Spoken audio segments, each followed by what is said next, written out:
The burning of the Houses of Parliament, 1834. On the night of October 16, 1834, London was on fire, literally.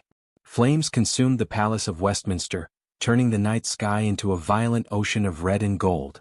Most people fled in terror, but one man ran toward the inferno with brushes, sketchbook, and an obsession burning hotter than the flames themselves. That man was Joseph Mallard William Turner. He stood by the Thames, eyes wide, sketching furiously as embers rained down around him. For Turner, this was not just destruction. It was a revelation. He saw in the fire something no one else could: nature reclaiming man's pride, light devouring stone, history dissolving into smoke. The very seat of British power was being eaten alive, and Turner's hand shook as if he were part of the blaze itself. The painting that emerged in 1834 is not a calm, documentary record of events. No. Turner transformed catastrophe into spectacle. He drenched the canvas in molten reds and flickering golds, dragging pigment in violent sweeps across the surface. The Houses of Parliament appeared ghostly, half-dissolved in smoke, as if the fire were erasing history before our very eyes. And yet, Turner was not simply painting fire, he was painting apocalypse. In an age when Britain ruled much of the world, Turner dared to suggest fragility. Even the grandest empire, he implied, could vanish in a single night of flame. The historical context makes this even more powerful. By the 1830s, Turner had grown restless with tradition. He was mocked by critics for his unfinished style, for letting color run wild across the canvas. But here, his radical vision found its perfect subject.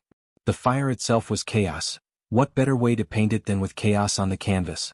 Turner broke the rules of perspective, let light overwhelm form, and pushed painting to the very edge of abstraction decades before modernism would even exist. Look closer. You'll see the Thames reflecting the blaze like liquid copper. That river is not just background. It's a witness carrying London's horror into eternity. The boats in the foreground, tiny and fragile, remind us of the smallness of human endeavor against the immensity of nature's forces. When the painting was first exhibited, people were stunned. Some whispered that Turner had gone mad. Others said he had finally captured the raw truth of existence, that life itself was fleeting, fragile, and always just one spark away from collapse. Today, the burning of the Houses of Parliament stands as one of Turner's most haunting visions. It is not a painting of politics. It is a painting of mortality, of how fire can turn stone into ash and history into memory. And perhaps that is Turner's deepest message, that beauty and tragedy are forever entwined. As the flames swallowed Westminster, Turner did not turn away. He stared into the abyss and found, within it, light. The fire still burns in that canvas. Look long enough and you feel the heat, the terror, and the strange, terrible beauty of an empire reduced to embers. The burning of the Houses of Parliament, 1835.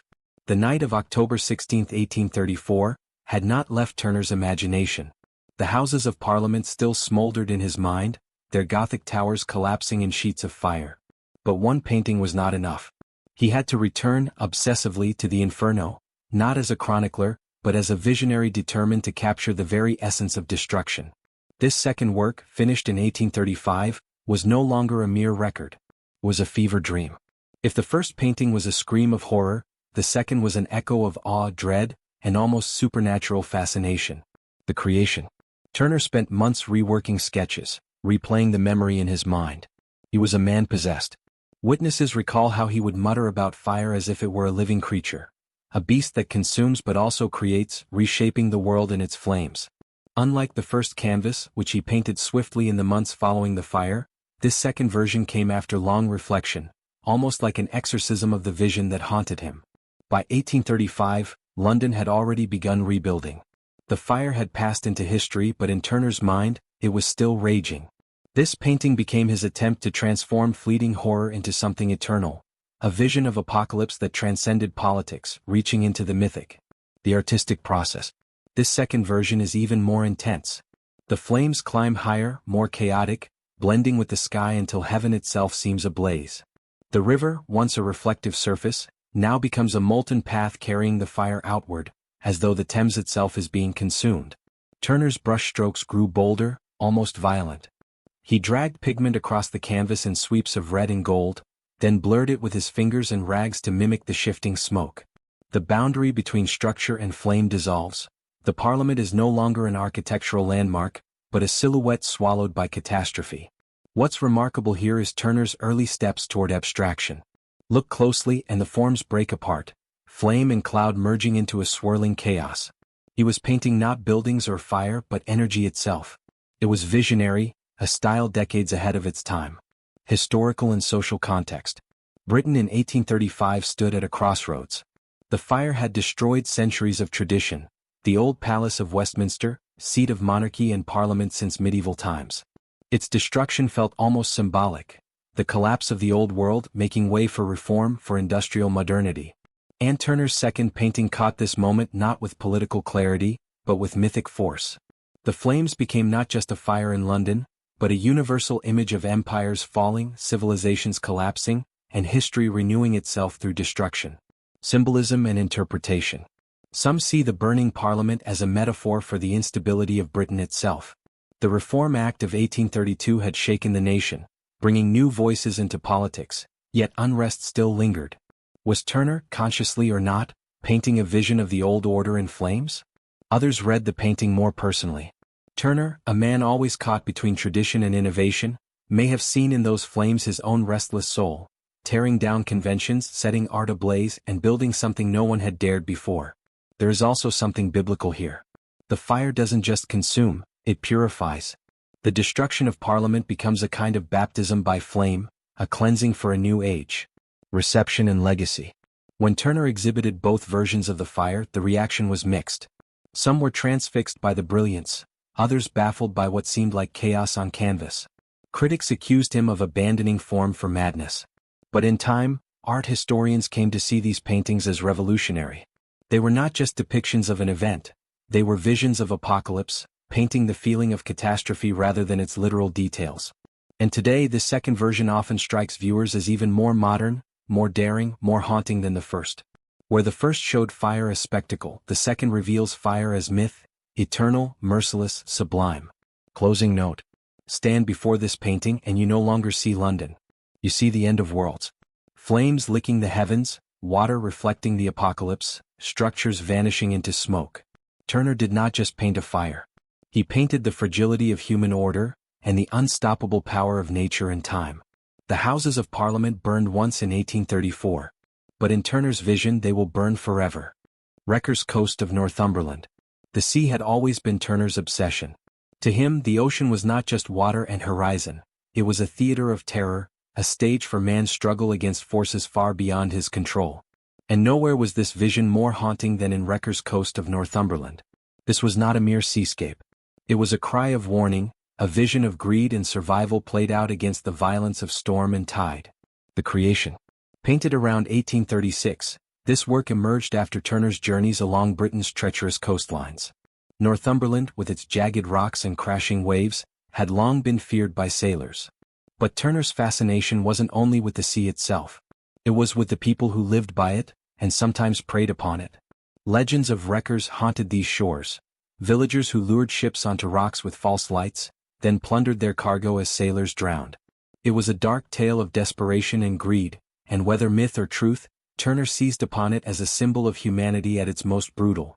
When he began this painting, Turner was in a restless state. The fire of Parliament still echoed in his imagination, but now his focus shifted, from flames to waves, from burning stone to shattering wood. What united them was destruction. The artistic process. The canvas erupts with chaos. A ship smashes against the rocks, its masts snapped like bones, its sails shredded like torn flesh. The sea is no gentle blue. Turner renders it in furious browns, grays and sickly greens, waves curling like monstrous hands reaching for prey. The wreckers appear on shore, not as saviors but as scavengers, their small figures hunched and eager, waiting to strip the dead and the dying of whatever could be taken. Turner paints them almost as shadows, insignificant before the vastness of the storm, yet morally darker than the sea itself. His brushstrokes are violent, almost sculptural. Paint piles upon paint, dragged and whipped across the canvas to mimic the spray of water and the shattered geometry of wreckage. It's as if the sea itself painted the picture, not a man. Historical and social context. By the 1830s, Britain was a nation of sailors, traders, and fishermen. The sea was both lifeblood and graveyard. Shipwrecks were common, and the horror of bodies washing ashore was part of coastal life. But Turner's painting went deeper than documentary.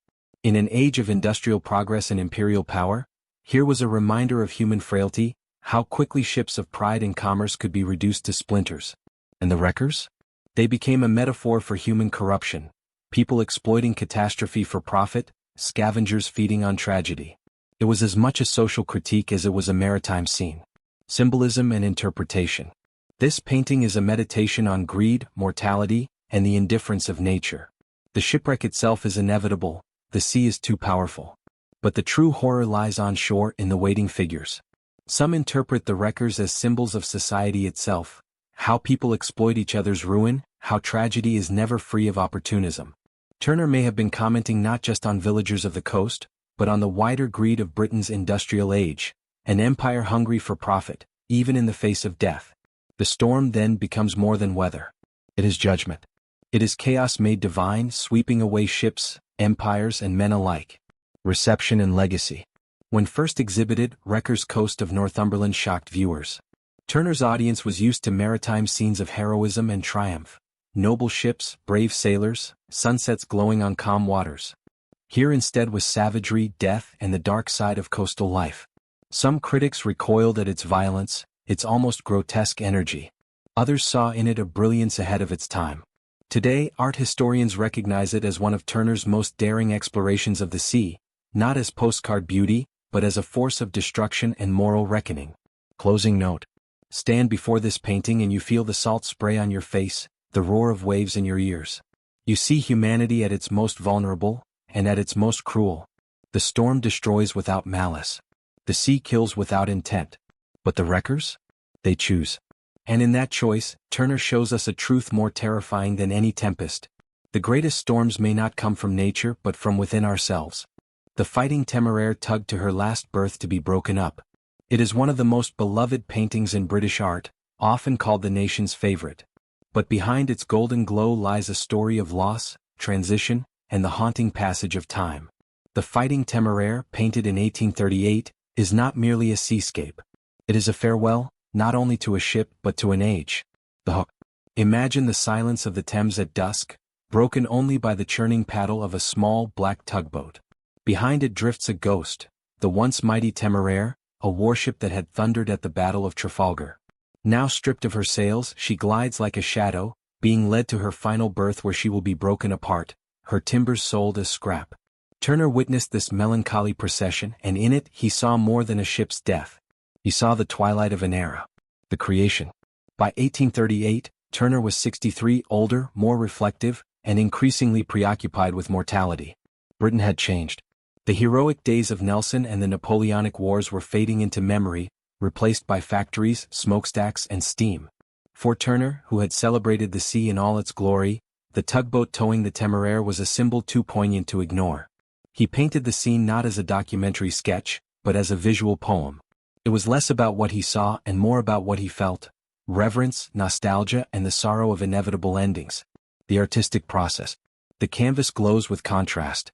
On one side burns the sunset, a blaze of golds, reds, and violets flooding the sky and water.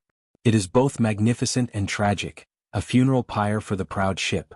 The Temeraire herself is pale, spectral, her great masts gone, her hull fading into ghostliness. She seems less painted than remembered, like a memory dissolving in light. In stark contrast, the black tugboat is small but brutally real, puffing smoke, dragging the old giant to her grave. Turner exaggerates its darkness, its mechanical strength, to make the metaphor inescapable. The machine leads the legend to death. His brushstrokes in the sunset are luminous, layered with glazes that shimmer as if the canvas itself were aflame. The water is alive with reflections, yet eerily still, as though holding its breath for the passing of history. Historical and social context. The Temeraire had been a second-rate ship of the line, famous for her role at Trafalgar in 1805, where she saved Nelson's victory from near disaster. For Britain, she was a symbol of naval power, courage, and national pride. Yet by 1838 she was obsolete. Steam and iron were taking command of the seas. Wooden warships, once invincible, were now relics. Turner's Britain was undergoing its own transformation. The Industrial Revolution was reshaping landscapes, societies, and even art. The old romantic vision of sea and sail was giving way to iron rails, factory chimneys, and the mechanical pulse of progress. The Fighting Temeraire captured that transition in one haunting image, the dignity of the past surrendered to the inevitability of the future. Symbolism and interpretation. The symbolism is rich and layered.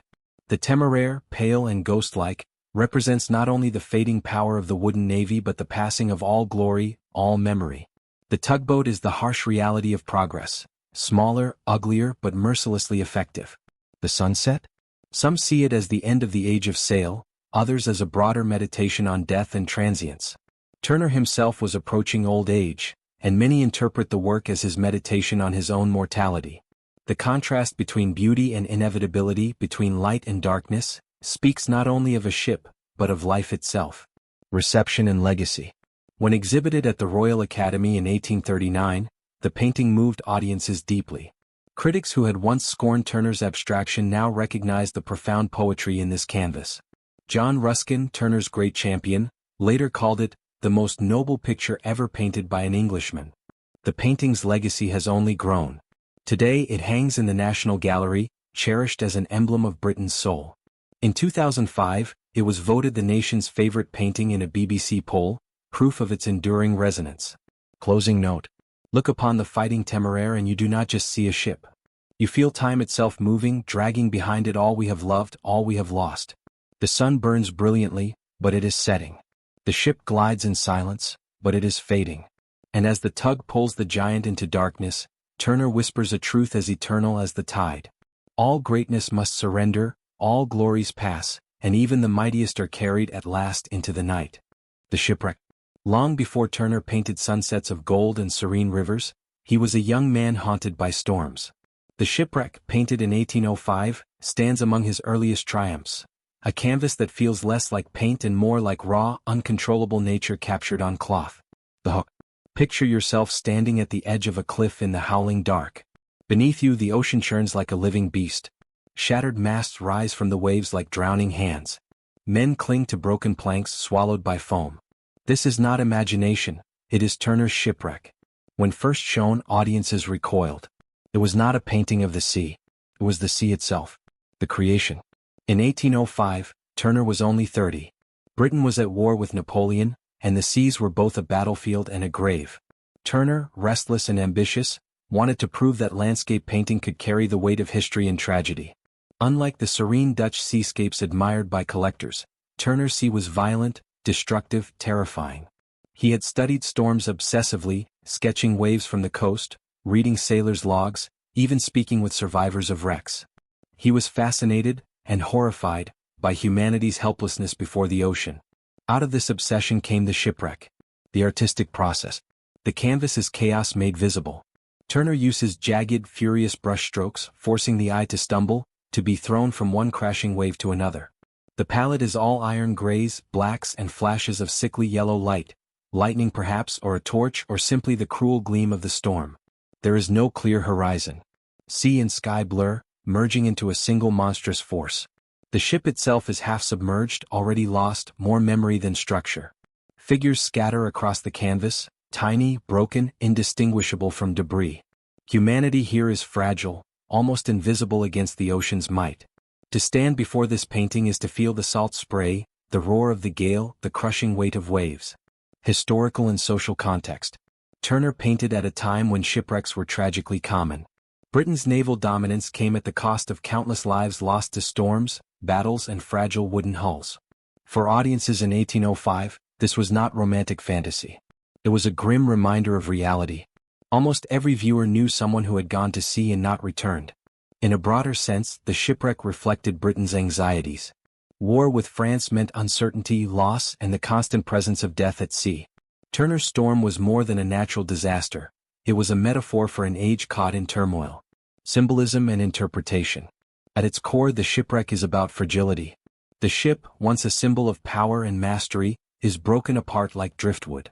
The storm is not only weather but fate, blind, merciless, indifferent.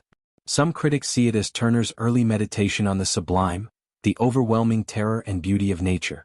Others suggest it reflects his personal fears, his recognition that all human endeavor, all pride, all progress, is fragile against the universe's vastness. The lack of central focus, the refusal to show a heroic rescue or noble captain, makes the message stark. In the end, we are all wreckage. Reception and legacy. When first exhibited, the Shipwreck shocked audiences. Collectors accustomed to neat, picturesque seascapes found it disturbing, almost violent. Yet others recognized its genius. It was praised as a noble wreck, a painting that elevated landscape to the level of epic tragedy. For Turner, it was a breakthrough. The young painter established himself not just as a master of scenery, but as a visionary who could capture the raw emotions of terror, awe, and loss. The storms that would define his later career began here. Closing note. Stand before the shipwreck and listen. You will hear the crack of masts, the scream of men, the endless roar of waves. You will feel the ocean swallowing light, swallowing hope. It is not simply a painting of disaster. It is Turner's declaration that the sea is not background, not decoration, but destiny. And in its dark waters, he forces us to see our own reflection, fragile, fleeting, and forever at the mercy of storms.